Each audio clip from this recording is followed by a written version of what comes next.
Good morning and Happy New Year to everyone. Welcome to the virtual Sunday service of the Unitarian Universalist Fellowship of Lake Norman. We've been relying on the bad and worsening COVID metrics and decided that this and all of our services in the month of January will be pre-recorded and available by 10 a.m. on Sundays. They will also be followed by a live Zoom chat that starts at 11 a.m. All are welcome to join both. Although the members of our fellowship walk diverse paths to find meaning and purpose in their lives, we are all united by our belief in the inherent worth and dignity of all, and by the responsibility to express our faith through acts of justice and compassion. My name is Sandy McFeely, and I've been a member since 2013. Laurie Walker, who is a founding member of this fellowship, is our speaker today. Let's listen to her opening words. I'd like to begin with a blessing written by Jan Richardson. It's called A Blessing of Memory. You were born remembering this song. It has never not been with you, weaving itself daily through the threads of each story, each dream, each word you spoke or received. Everything you hoped, each person you loved, all that you lost, an astonishing sorrow, all that you welcomed with unimaginable joy. I tell you, you bear this song in your bones. But if the day should come when you can no longer bring the song to mind, we will hold it for you. We will remember it for you. When we gather as a community, we light a chalice and share a thought about what it means to do so. Today's chalice lighting words are these: we light this flaming chalice to illuminate the world we seek. In our search for truth, may we be just. In our search for justice, may we be loving. And in loving, may we find peace.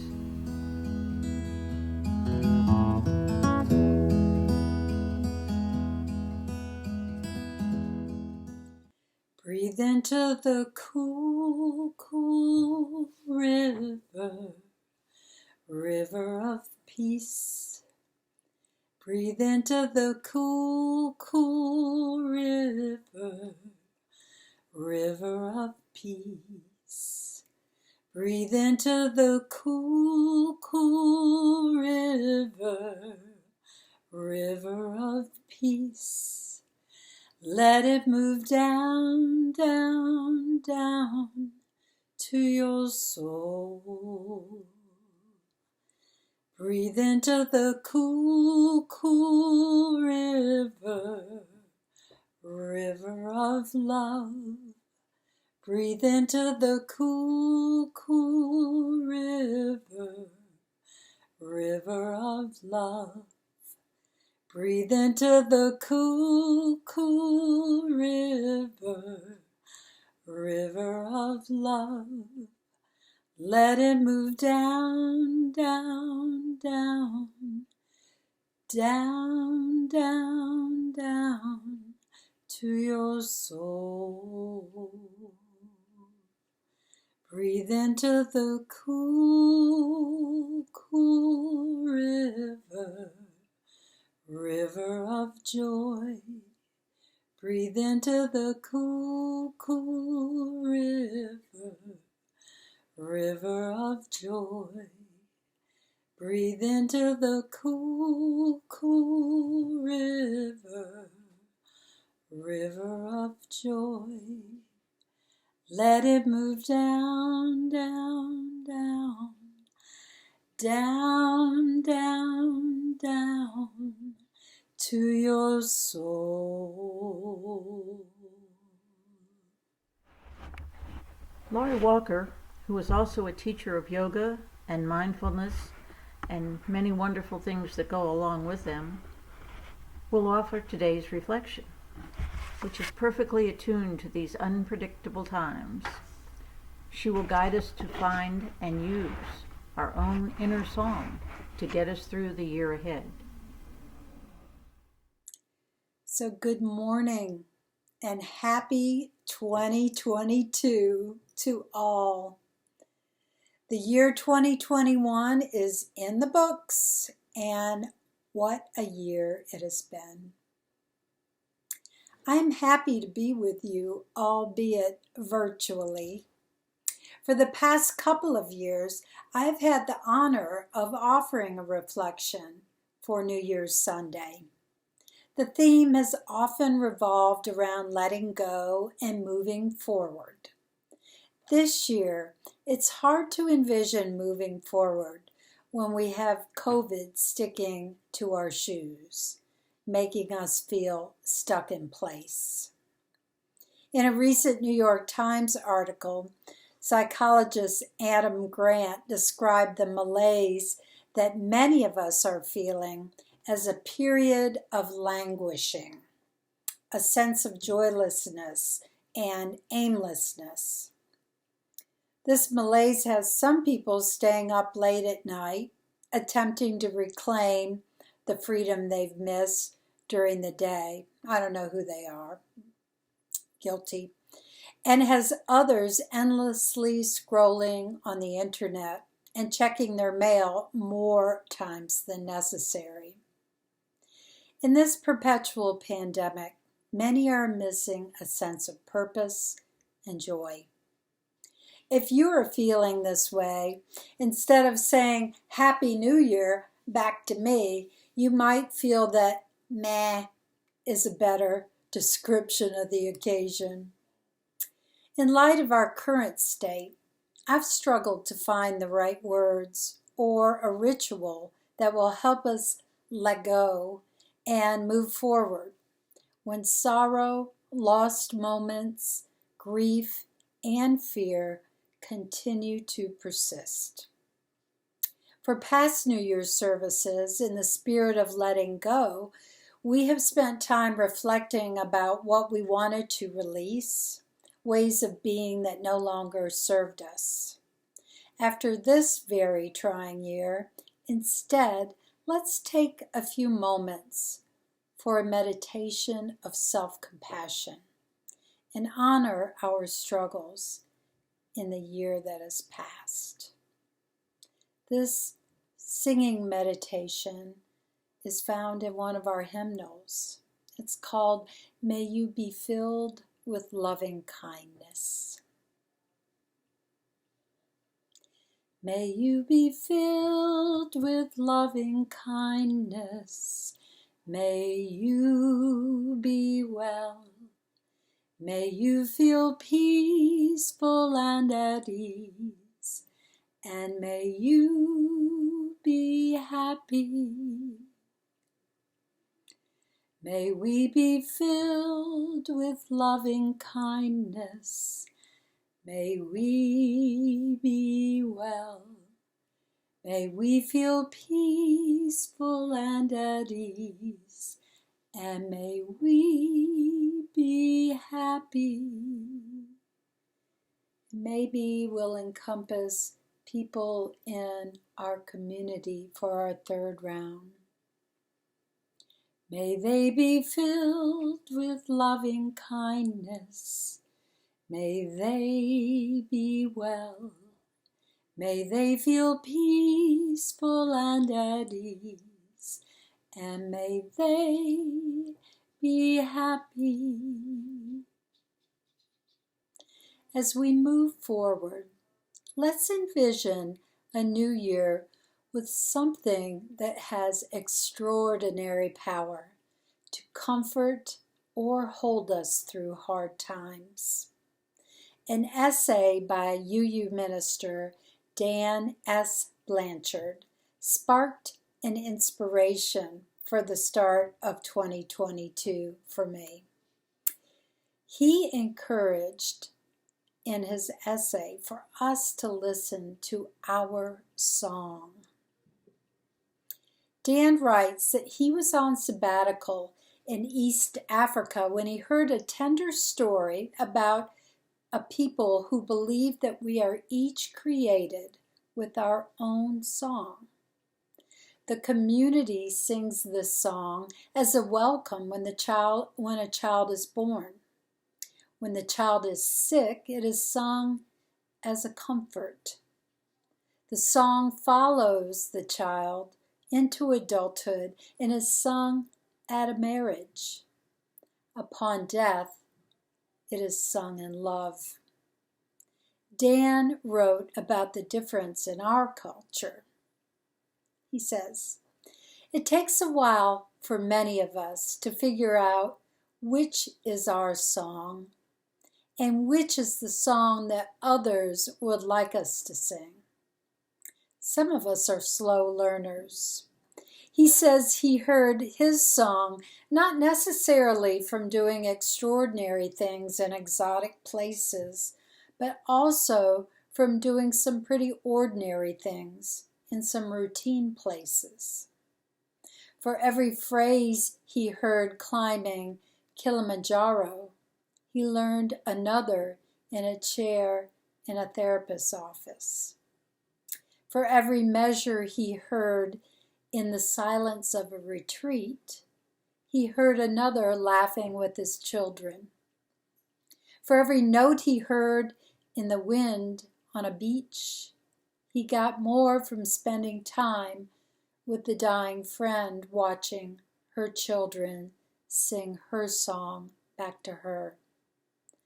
This was his realization. He wrote, "What came to astound me was not that the song appeared, but that it was always there." What came to astound me was not that the song appeared, but that it was always there. In spite of the chaotic nature of this past year, were there times when you felt your heart's music playing above the noise of the world's troubles? Maybe you have felt the essence of your song in a call from a friend, a walk in nature, pursuing your favorite hobby, reading a good book, a snuggle with a pet, as a recipient of a kind deed, or during a moment of meditation or prayer. Not only can we hear our song, we have the power to sing other people's songs through words and actions that make them feel seen, heard, and loved. With kindness and compassion, we can create melodies and lyrics that affirm others' belonging. Songs of encouragement, longing, caring, struggle, praise, and joy. They are the songs of our lives that give voice and meaning to our human experience. Knowing your inner song empowers your ability to refocus and to find balance as it holds you in unpredictable times. Let's take a few moments to try a simple calming song from our hymnal called Comfort Me, Comfort Me. Comfort me, comfort me, comfort me, oh my soul. Comfort me, comfort me, comfort me, oh my soul. Sing with me. Sing with me. Sing with me. Sing with me, oh my soul. Sing with me. Sing with me. Sing with me, oh my soul. Walk with me. Walk with me. Walk with me, oh my soul. Walk with me. Walk with me. Walk with me, oh my soul. That last line reminds me of my favorite Ram Dass quote, "We are all just walking each other home." In this new year, may you feel the power of your inner song, the one that you know by heart and carry in you, especially when the world is not singing it back. I'll close with a blessing called Singing to the Night. And again, this one is by Jan Richardson. Who would have thought the sky could be so pierced, or that it could pour forth such light through the breach? Who would have thought the sky could be so pierced, or that it could pour forth such light through the breach? Whose shape matched so precisely the hole in the heart that ached for long ages, weary from all its emptying. Whose shape matched so precisely the hole in the heart that had ached for long ages, weary from all its emptying.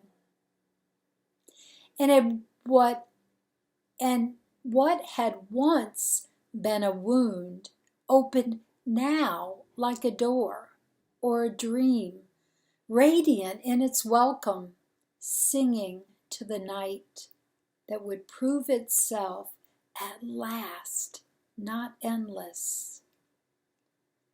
And what had once been a wound opened now like a door, a dream, radiant in its welcome, singing to the night that would prove itself at last not endless. Call the piercing a star. Call it the place the light begins. Call it the point that tethers us to this sheltering sky. Call the piercing a star. Call it the place the light begins. Call it the point that tethers us to this sheltering sky. Call it the hope that keeps holding us to this broken, blessed earth, that keeps turning us towards this world, luminous beneath its shadows.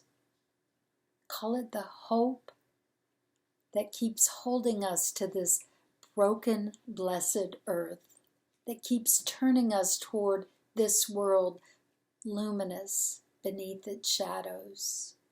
Call it the vigil fire kept in that place where every last thing will be mended and we will see each other finally whole, shining like the noonday sun.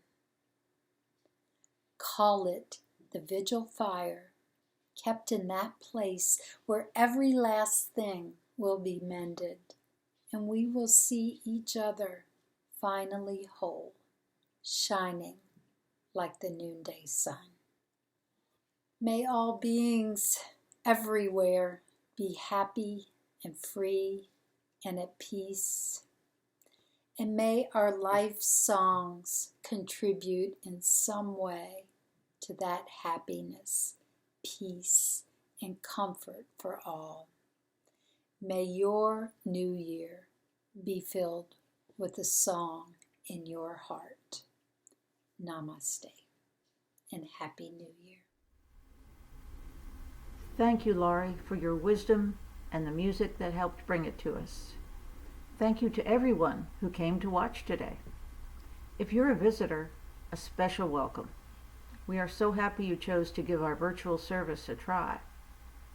If you like what you've heard and would like to stay connected to our fellowship, please reach out to our membership chair, Marge Flowers. Her email address is at the bottom of your screen. She will be happy to add you to the email list for our weekly newsletter, so you and your children can keep up with our many activities. Yes, even after 2 years of COVID, our activities are growing rather than shrinking. We are planning to meet virtually through January to protect the health of our congregation, of our visitors, and the rest of our community. We hope the COVID metrics will let us meet safely in person again starting in February. Please watch your email for newsletters and for other updates. We also encourage members and friends to continue reaching out to support one another in these unsettling times. We're especially grateful to the members and friends who continue to support us financially. Our post office box in Davidson warmly welcomes your gifts.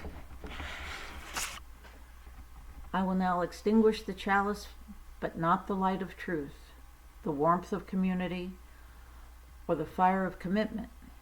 These we carry in our hearts until we're together again.